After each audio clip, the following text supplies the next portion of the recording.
اعوذ باللہ من الشیطان الرجیم بسم اللہ الرحمن الرحیم ولا يحسبن الذين يبخلون بما آتاهم الله من فضله هو خيرا لهم۔ اسی طرح نہ سمجھے وہ لوگ کہ جو بخل کر رہے ہیں اس مال کے ساتھ جو اللہ نے انہیں دیا ہے اپنے فضل میں سے کہ یہ ان کے لیے خیر ہے۔ ظاہر بات ہے جب جنگ احد کے لیے تیاری ہو رہی ہوگی حضور نے کہا ہوگا کہ لاؤ بھائی لوگ اب کچھ پیسے دیں، کوئی مال و اسباب جمع کریں تاکہ اسباب جنگ جو ہے وہ فراہم کیے جائیں۔ اب جو ان میں سے غنی تھے انہوں میں سے جن لوگوں نے بخل کیا ان پر اشارہ ہو رہا ہے کہ انہوں نے بخل کر کے بچا لیا اور یہ نہ سمجھے کہ یہ کوئی اچھا کام کیا ہے۔ ولا يحسبن الذين يبخلون بما آتاهم الله من فضله، اللہ نے اپنے فضل سے انہیں جو کچھ عطا کیا ہے اب اس میں بخل سے کام لے رہے ہیں تو وہ ان کے لیے اچھا ہے، بل هو شر لهم، یہ ان کے لیے بہت برا ہے۔ سيطوقون ما بخلوا به يوم القيامة، اسی مال کے توق بنا کر ان کے گردنوں میں پہنائے جائیں گے قیامت کے دن جو بخل انہوں نے کیا تھا۔ وللہ میراث السماوات والارض، اور آسمان اور زمین کی وراثت بالآخر اللہ ہی کے لیے ہے۔ آج یہ تمہارے پاس ہے، یہ میرے پاس ہے، بالآخر سب کچھ اللہ کے لیے رہ جائے گا، ہم نہیں ہوں گے، ہمارے بعد کسی اور کا، پھر کسی اور کا، اور پھر یہ سارا مال و اسباب ہاتھ بدلتے ہوئے بالآخر میراث تو اللہ کی ہے۔ وللہ میراث السماوات والارض واللہ بما تعملون خبیر، اور جو کچھ تم کر رہے ہو اللہ اس سے باخبر ہے۔ یہاں وہ 18 رکوع مکمل ہو گئے، 6 رکوع جو غزوہ احد کے بیان میں تھے۔ اب 2 کنکلوڈنگ رکوع ہے اس سورہ مبارکہ کے۔ لقد سمع اللہ قول الذین قالوا ان اللہ فقیر ونحن اغنیاء، اللہ نے سن لی ہے بات قول ان لوگوں کا جو یہ کہتے ہیں کہ اللہ فقیر ہے ہم غنی ہیں۔ ان میں منافقین بھی شامل ہو سکتے ہیں اور یہودی بھی۔ جب حضور کہتے تھے اللہ تعالیٰ کو ضرورت ہے قرض حسنہ دو تو گویا کہ اللہ تو فقیر ہوا، پھر محتاج ہوا، ہم غنی ہیں ہمارے پاس دولت ہے۔ سنکتب ما قالوا، ہم لکھ لیں گے جو کچھ انہوں نے کہا ہے۔ بڑا غصہ ہے اس کے اندر، ہم لکھ لیں گے جو کچھ انہوں نے کہا ہے۔ فوراً تو نہیں پکڑتے لیکن ایک وقت آئے گا کہ جس دن انہیں اپنے اس قول کی پوری جو ہے اس کی سزا مل جائے گی۔ اور صرف یہ نہیں قتلہم الانبیاء بغیر حق، اور جو نبیوں کو یہ قتل کرتے رہے ناحق، ونقول ذوقوا عذاب الحریق، اور ہم کہیں گے کہ اب چکھو مزہ اس جلا دینے والے سلگتی ہوئی آگ کا۔ ذالک بما قدمت ایدیکم، اور یہ سب کچھ ہے تمہارے اپنے ہاتھوں نے جو آگے بھیجا ہے۔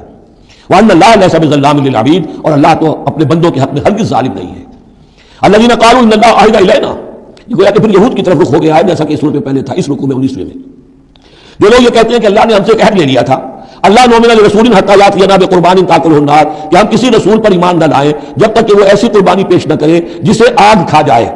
یہ ابتدائی زمانے میں جیسا کہ میں نے عرض کیا تھا عہد طفولیت تھا نوع انسانی کا، تو خرق عادت چیزیں بہت ہوتی تھی۔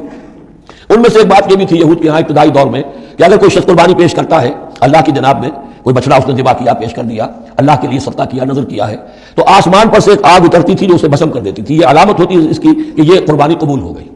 جیسے حابیل اور قابیل کے قصے میں کہ دونوں نے کچھ پیش کیا، قربا قربانا فتقبل من احدہما ولم يتقبل من الاخر، ایک کی قبول ہو گئی دوسری کی نہیں ہوئی، پتہ کیسے چلا؟ آپ اگر قربانی کرتے ہیں عید الاضحیٰ میں کس کی قربانی قبول ہوئی کس کی نہیں ہوئی کیا پتہ، یہ اللہ ہی جانتا ہے، لیکن پہلے ایسی علامات حسی ہوتی تھی کہ پتہ چل جاتا تھا یہ قربانی اللہ نے قبول کر لی۔ تو اسی کے لیے انہوں نے کہا کہ ہم سے تو عہد لے لیا تھا اللہ نے کہ ہم کسی رسول کو جب تک کہ وہ یہ معجزہ نہ دکھائے اس وقت تک نہیں مانیں گے، تو اگر محمد رسول ہے تو یہ معجزہ دکھائیں۔ یہ تھی بات جس کا جواب دیا جا رہا ہے۔ قل قد جاءکم رسل من قبل بالبینات، اے نبی ان سے کہیے تمہارے پاس مجھ سے پہلے بہت سے رسول آئے واضح معجزوں کے ساتھ، وبالذی قلتم، اور وہ معجزہ بھی انہوں نے دکھایا جو تم کہہ رہے ہو، فلما قتلتموہ، تو تم نے انہیں کیوں قتل کیا، ان کنتم صادقین، اگر تم سچے ہو، وان کذبوک، پھر اے نبی اگر وہ آپ کو جھٹلا دے، فقد کذب رسل من قبلک، تو یہ آپ ہی کے ساتھ معاملہ نہیں ہوا، آپ سے پہلے بھی جو رسول تھے انہیں جھٹلایا گیا۔ گویا کہ یہ تو اس راستے کی ایک عام جو ہے وہ تجربہ ہے جو آپ کو بھی کرنا پڑے گا جو اس سے پہلے نبیوں کے ساتھ ہوا ہے۔ جاؤ بالبینات، وہ بھی آئے تھے واضح نشانیاں لے کر، واضح معجزات کے ساتھ، والزبر، اور صحیفے لے کر، والکتاب المنیر، اور روشن کتاب لے کر۔ کل نفس ذائقۃ الموت، ہر ذی نفس کو موت کا مزہ چکھنا ہے، ایک دن تو موت آ جائے گی۔ وانما توفون اجورکم یوم القیامہ، اور دوسری بات تمہیں لازماً تمہارے اجر پورے دے دیے جائیں گے، انما توفون اجورکم یوم القیامہ، قیامت کے دن۔ فمن زحزح عن النار، تو جو کوئی بچا لیا گیا جہنم سے، آگ سے، وادخل الجنہ، اور داخل کر دیا گیا جنت میں، فقد فاز، وہ کامیاب ہو گیا۔ اللہم ربنا اجعلنا منہم، اللہم ربنا اجعلنا منہم، وما الحیات الدنیا الا متاع الغرور، اور نہیں ہے دنیا کا یہ سارا ساز و سامان مگر دھوکے کی ٹٹی، دھوکے کا سامان۔ اب وہ آیت آگے جو سورہ بقرہ کے 19ویں رکوع میں آئی تھی، وَلَنَبْلُوَنَّكُمْ بِشَيْءٍ مِّنَ الْخَوْفِ وَالْجُوعِ وَنَقْصٍ مِّنَ الْأَمْوَالِ وَالْأَنفُسِ وَالثَّمَرَاتِ، صرف یہ کہ صیغہ بدلا ہوا ہے، یہاں مجہول کا صیغہ ہے۔ لَتُبْلَوُنَّ فِي أَمْوَالِكُمْ وَأَنفُسِكُمْ، اے مسلمانوں دوبارہ کان کھول کے سن لو، تمہیں لازماً آزمایا جائے گا تمہارے مالوں میں بھی اور تمہاری جانوں میں بھی۔ وَنَقْصٍ مِّنَ الْأَمْوَالِ وَالْأَنفُسِ وَالثَّمَرَاتِ، یہ آنا ہے، کان کھول کر سن لو۔ یہ پھولوں کی سیج نہیں ہے، یہ کانٹوں بڑا بستر ہے۔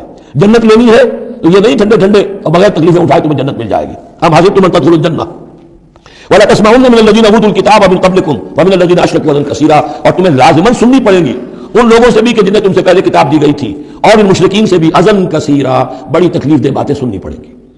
سنو اور صبر کرو، جیسے حضور سے ابتدا میں کہا گیا تھا وَاصْبِرْ عَلَىٰ مَا يَقُولُونَ وَاهْجُرْهُمْ هَجْرًا جَمِيلًا، جو کچھ یہ کہہ رہے ہیں سنیے اور صبر کیجیے۔ اور ہمیں خوب معلوم ہے، کسی نے آ کر کہہ دیا مجنون ہے، کسی نے کہہ دیا شاعر ہے، کسی نے کہا شاعر ہے، کسی نے کہا مشہور ہے، وَلَقَدْ نَعْلَمُ أَنَّكَ يَضِيقُ صَدْرُكَ بِمَا يَقُولُونَ، اے نبی ہمیں خوب معلوم ہے کہ جو کچھ یہ کہہ رہے ہیں، جو کچھ آپ کو سننا پڑ رہا ہے ان کی زبانوں سے، اس سے آپ کا سینہ بھیجتا ہے، آپ کو تکلیف پہنچتی ہے، لیکن صبر کیجیے، وہی بات ہے جو کہی جا رہی ہے مسلمانوں سے۔ وَإِن تَصْبِرُوا وَتَتَّقُوا فَإِنَّ ذَلِكَ مِنْ عَزْمِ الْأُمُورِ، اور اگر تم صبر کیے رہو گے، ثابت قدم رہو گے اور تقویٰ کی رشید اختیار کیے رکھو گے، فَإِنَّ ذَلِكَ مِنْ عَزْمِ الْأُمُورِ، تو یہ بڑے ہمت کے کاموں میں سے ہے۔ صدق اللہ العظیم۔